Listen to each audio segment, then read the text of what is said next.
Oh, let's get into our next chat. 2025 iPendoring Awards. They're preparing for grand celebration, marking 3 decades of championing South Africa's indigenous languages. And over the past 30 years, the awards have celebrated those who really elevate these languages and embolden their place in contemporary society.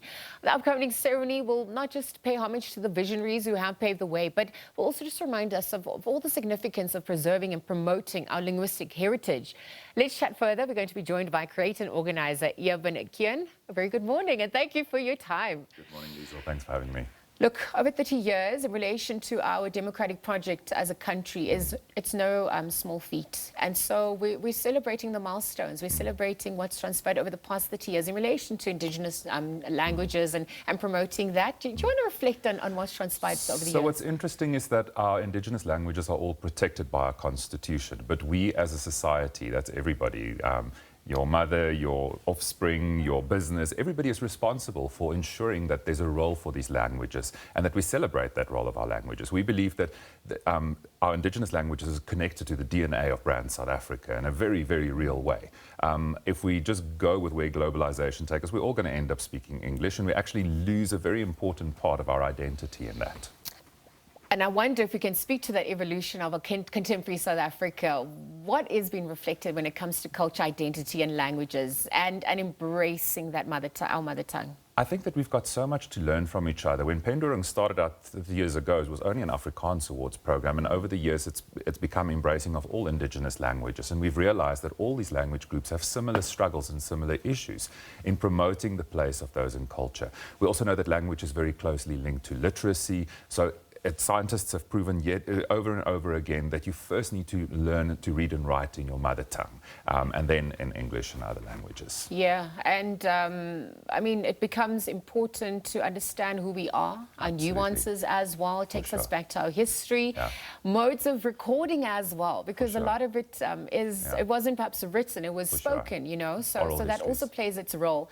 The SABC has a mandate as a public broadcaster as well, and I know that there are some exciting activities that are also being planned. This Tuesday there's the Imbizo. Break that down. What exactly does that entail? So the SABC play probably the biggest role of all of our media in celebrating, especially on SABC radio. Literally every single indigenous language in South Africa has a place on SABC radio stations, and so we've partnered over the years with SABC radio, and they help us to present both the Imbizo on Tuesday morning at the UJ Arts Centre. The public is welcome to attend that, as well as a new challenge that we've launched along with SABC Radio, Brand South Africa and the Academy for Sound Engineering, that challenges young creatives and students to come up with a 30-second radio ad that celebrate what it is that makes them excited about South Africa. Those entries can be entered by the 16th of December, and the winnings win both a cash prize and they'll be heard on radio early next year.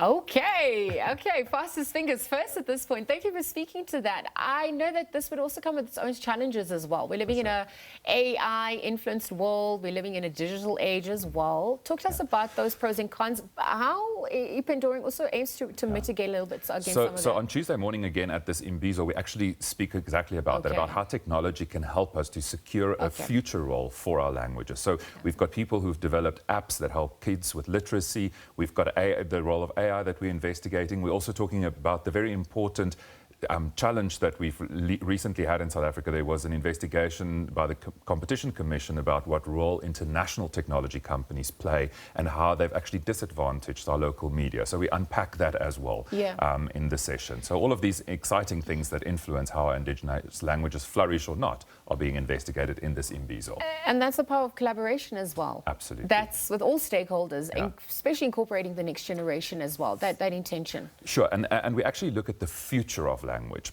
This year we worked with a slogan to say that taal never die, we multiply, because we find that in all languages that words will crop up in one language that start in a different language. And if we all work together and collaborate, there's a much brighter future for all of our indigenous languages. And so the Imbizo is a really, really crucial place for unpacking that. Yeah, the messaging for this year, what you want those who obviously take the awards to walk away with.